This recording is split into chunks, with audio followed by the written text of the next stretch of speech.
Un bijou de la musique baroque est donné au Théâtre des Champs-Élysées jusqu'au 2 juin. Orphée et Eurydice de Gluck. L'histoire déchirante d'Orphée qui va chercher la femme qu'il aime, Eurydice au royaume des morts, mais qui va céder à la tentation de se retourner et la perdre à jamais. L'un des plus beaux mythes dont toute l'universalité et l'émotion sont rendus par la mise en scène de Robert Carsen et l'interprétation de Patricia Petitbon et du haut-de-contre Philippe Jarouski. Matteo Caranta.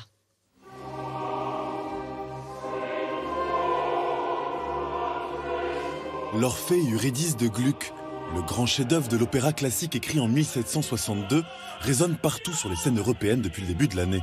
À la Scala de Milan, en ballet version Pina Bausch à l'Opéra Garnier,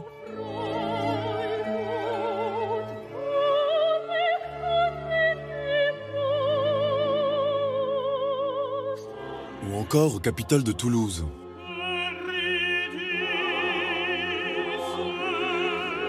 Nous nous sommes rendus au Théâtre des Champs-Élysées pour assister aux répétitions de la prochaine adaptation de la saison, mise en scène par Robert Carsen, avec Philippe Jarouski dans le rôle-titre.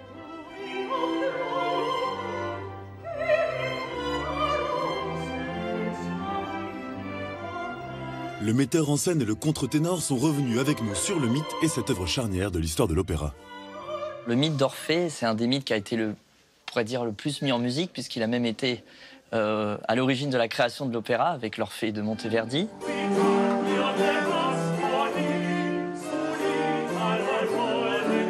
C'est un mythe évidemment qui a inspiré beaucoup les musiciens, puisque Orphée est à la fois un poète et un musicien, un demi-dieu. Un demi-dieu capable de charmer les nymphes.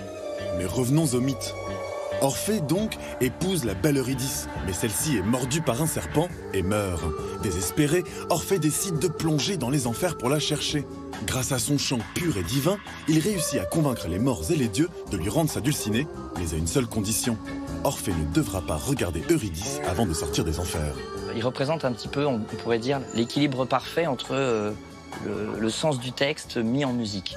C'est pour ça que les compositeurs l'ont beaucoup utilisé et ont considéré que c'était vraiment un challenge. Ce mythe simple mais très puissant est un pain béni pour le compositeur allemand Christoph Gluck qui s'en empare avec brio. Gluck a utilisé ce mythe d'Orphée pour faire une seconde révolution en musique parce qu'il faut savoir qu'à l'époque, évidemment, on était en pleine opéra seria avec l'âge d'or des castrats et beaucoup de compositeurs commençaient à se plaindre que même quand ils écrivaient un morceau, les chanteurs, les castrats, les rendaient de plus en plus difficiles, ajoutaient des notes et ça devenait plutôt du sport que vraiment quelque chose de pur. Et donc Gluck, à un moment, a senti ce besoin de revenir à quelque chose de plus pur.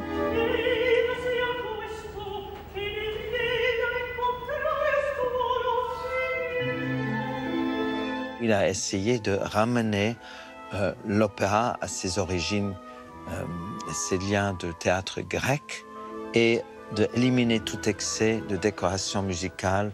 Tout est fait à l'orchestre pour que ce soit une plage sonore qui ne varie pas trop.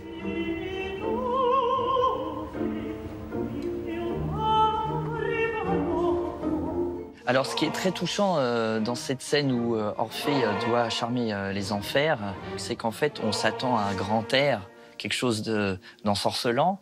Et en fait, il dit le plus simplement du monde, « Rendez-la-moi ».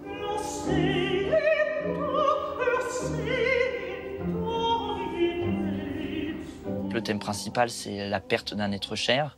Ça a été le choix, d'ailleurs, de Robert Carsen, le metteur en scène, de se focaliser vraiment sur ce drame humain qui touche tout le monde et qui fait que Orphée est aussi un mythe universel. La vie et la mort sont les choses qui définissent nos vies et il y a très peu d'œuvres qui explorent seulement ce thème, puisque on dit tout le temps à l'opéra que la base de l'opéra c'est Eros et Thanatos, l'amour et la mort. Et là, vous avez pour le coup une œuvre qui ne parle que de ça, du premier moment jusqu'à la fin. C'est très intense. C'est une communion avec le public de l'essentiel de nos vies.